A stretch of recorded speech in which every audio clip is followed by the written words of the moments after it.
नमस्कार दोस्तों, स्वागत है आपका हमारे YouTube channel GS bye Mahesh Kumar में। आज हम लोग बाल विकास एवं शिक्षा शास्त्र का इसमें 30 क्वेश्चन देखेंगे जो आने वाले ये जो है क्वेश्चन बैंक से क्वेश्चन लिया गया है जो सीटेट 2021 में पूछा गया था जो दिसंबर में हुआ था।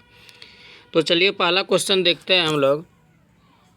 पहला क्वेश्चन है, विविध पृष्ठभूमियों के अभिगमकर्ताओं को संबोधित करने हेतु एक अध्यापक को क्या करना चाहिए।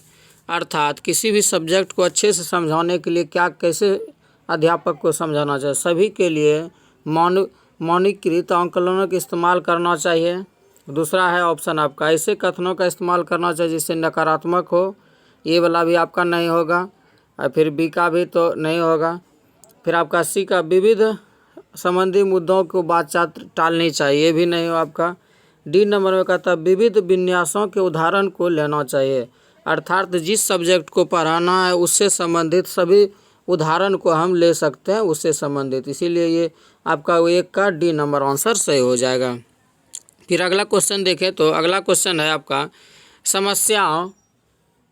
समस्या समाधान क्षमताओं को किस प्रकार सुसाध्य किया जा सकता है। अर्थात समस्या है तो उसको किस तरह आसान से सॉल्व किया जा सकता है। पहला ऑप्शन आपका, समरूप इस्तेमाल को बढ़ावा देकर विद्यार्थियों में डर भावना पैदा करके, तो पहला भी नहीं होगा, दूसरा भी आपका गलत हो जाएगा। तीसरा ऑप्शन है आपका, लगातार अभ्यास और क्रियान्वयन के पर जोर देकर, आपका तो सी नंबर क्या हो जाएगा, सही हो जाएगा। तो 2 का सी आंसर होगा। तीसरा आपका क्वेश्चन है, तीसरा क्वेश्चन की बात करें तो अधिगम कठिनाइयों से जूझते छात्रों की ज़रूरतों को संबोधित करने के लिए एक अध्यापक को क्या नहीं करना चाहिए। अर्थात अगर कोई विद्यार्थी कुछ नहीं समझ रहा है तो उसको क्या नहीं करना चाहिए उस टाइम में। तो पहले तो उस व्यक्तिगत शैक्षिक योजना बनाना चाहिए, ये तो करना चाहिए आपका, यहाँ पूछ रहा नहीं। शिक्षा शास्त्र और आकलन को जटिल संरचनाओं का प्रयोग, जटिल का प्रयोग नहीं करना चाहिए। अर्थात इसका 3 का बी नंबर आंसर हो जाएगा, क्योंकि अध्यापक को नहीं करना चाहिए तो आपको जटिल संरचनाओं का उपयोग, मैंने जटिल उदाहरण नहीं देना चाहिए। इस तरह आपका 3 का बी आंसर हो जाएगा।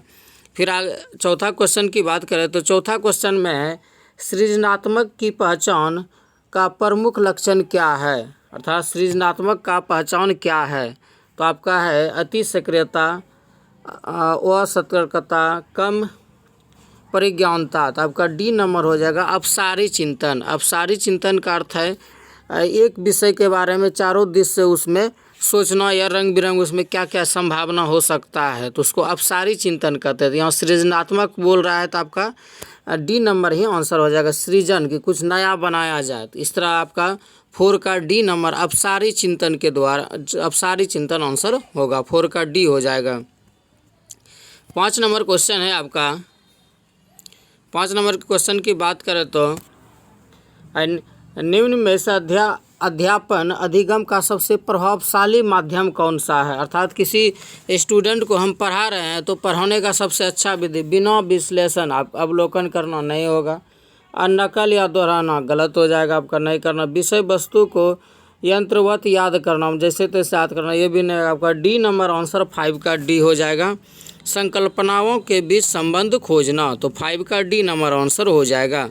फिर अगला सवाल देखें तो 6 नंबर सवाल है आपका, एक अध्यापिका को दिए गए कार्यकलाप में छात्रों को त्रुटि विश्लेषण करना चाहिए, क्योंकि अगर किसी स्टूडेंट को कोई कार्यकलाप दिया गया तो उसमें त्रुटि का विश्लेषण करना चाहिए, क्योंकि इससे क्या होता है, त्रुटि ज़्यादा करने वाले छात्रों को दूसरे अलग कर सकते हैं, नहीं ये नहीं होगा आपका। अधिगम तो शोधन पर निर्भर करता नहीं, आपका इसका डी नंबर हो जाएगा। त्रुटियों की समझ अध्यापन अधिगम प्रक्रिया के लिए क्या अर्थपूर्ण होता है। अर्थात कुछ त्रुटि रहे तो उसको भी शिक्षक का कार्य है कि उसको दोबारा पुनः उस त्रुटि को समझाना या कैसे किया जाए, तो 6 का डी आंसर हो जाएगा।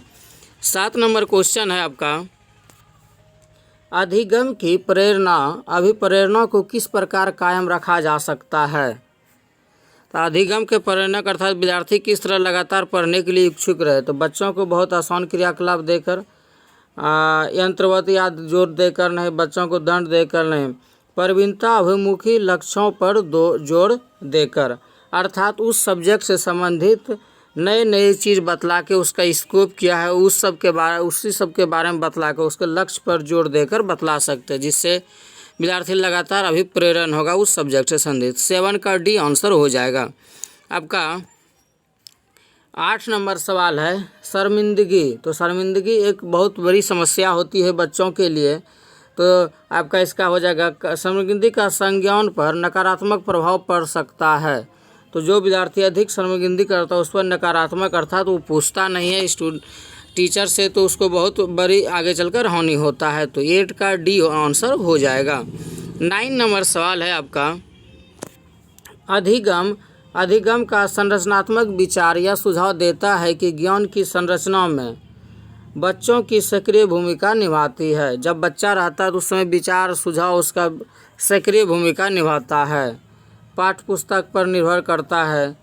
फिर मूल्यतः अगर कोई बच्चा सक्रिय होकर अध्ययन करे तो उसका महत्व अधिक होता है। तो इसलिए 9 का ये नंबर आंसर हो जाएगा। 10वां नंबर आपका सवाल है अधिगम के लिए निम्नलिखित में कौन सी धारणा उपयुक्त है। अधिगम सिखाने के लिए प्रयासों से कोई फर्क नहीं पड़ता, वो सफलता व नियंत्रित है। योग्यता सुधार, तो आपका सी नंबर हो जाएगा योग्यता। लगातार हम लोग क्या करेंगे, योग्यता को बढ़ाते जाएंगे तो उसको अधिगम करना क्या होगा, आसान हो जाएगा। 11 नंबर क्वेश्चन है आपका निम्नलिखित में से कौन से परिपाटी विद्यार्थियों में संकल्पात्मक समझ को बढ़ोतरी करने में सहायक होता है। तो यह हो जाएगा आपका बी नंबर अन्वेषण और संवाद, अर्थात किसी भी सब्जेक्ट के बारे में अन्वेषण करना, खोजना और उस पर बात विवाद करना, बात विचार करना अच्छा होता है स्टूडेंट को समझने के लिए। तो बढ़ोतरी उसमें समझ अधिक होगा। तो 11 का बी नंबर आंसर हो जाएगा। अगला क्वेश्चन देखें तो अगला क्वेश्चन है 12 नंबर बच्चों को सीखने में कठिनाई होती है जब सूचना अलग अलग टुकड़ों में प्रस्तुत किया जाए। अगर किसी स्टूडेंट को किसी एक विषय पर सब्जेक्ट के बारे में, एक टॉपिक के बारे में पढ़ा रहे हैं तो उससे संबंधित सभी सूचनाएं एक बार में ही दी जाए तो और सबको संबंध बनाकर दिया जाए तो वो बहुत अच्छा होता है स्टूडेंट को सिखाने की दृष्टि से। इसलिए 12 का सी आंसर हो जाएगा। आपका 13 नंबर क्वेश्चन है तो अधिगम की सर्वोत्तम अवस्था क्या है। अधिगम की सर्वोत्तम अवस्था क्या है। तो ये आपका हो जाएगा 13 का ए नंबर आंसर हो जाएगा। संतुलित योजना, कोई भय नहीं, अर्थात संतुलित होकर और ऊर्जा के साथ स्टूडेंट को बतलाना चाहिए। उत्तेजना तो रहना कहता, उत्तेजना नहीं तो आपका बी नहीं होगा, सी नहीं होगा, तो ये नंबर आंसर हो जाएगा। 14 नंबर सवाल है आपका तो बच्चों के विकास के व्यक्तिगत विभिन्नताओं पर किस प्रकार के प्रत्यारोपित किया जा सकता है। तो क्या जा सकता है आनुवांशिकता एवं पर्यावरण की पारस्परिकता पर। तो 14 का बी नंबर आंसर हो जाएगा। 15 नंबर क्वेश्चन की बात करें तो एक कार्य के दौरान सेना स्वयं से बात कर रही है कि वह कार्य किस प्रकार प्रगति पर कर सकती है। लेव वात्स्की के भाषा और चिंतन के सोच के बारे में दिए गए विचार के अनुसार किस तरह का व्यक्तिगत वाक्य है। ये जो हो जाएगा आपका डी नंबर स्वतः नियमन। तो हम लोग इसमें अभी तक 15 क्वेश्चन देख चुके हैं, तो हम इस वीडियो में मात्र 15 क्वेश्चन ही देखेंगे। ऐसे सीडीपी का 30 क्वेश्चन होता था, अगले वीडियो में और 15 क्वेश्चन देखेंगे। तो आप लोग ज़रूर इस वीडियो को लाइक और हमारे चैनल को सब्सक्राइब और अधिक से अधिक शेयर करें। तो आप लोग ज़रूर कमेंट बॉक्स में लिखें सीटेट वाला जो 2022 में होने वाला उससे संबंधित और वीडियो बनाया जाए कि नहीं। तो और भी सारा तैयार हो चुका है और जितना भी 2010 से 2022-21 तक जितना भी होगा क्वेश्चन बैंक से डाला जाएगा। सीडीपी पर्यावरण टोटल सब्जेक्ट का बना के डाला जाएगा। आप लोग ज़रूर कमेंट बॉक्स में लिखें अपना सुझाव। तो इतना ही बस। तो थैंक यू।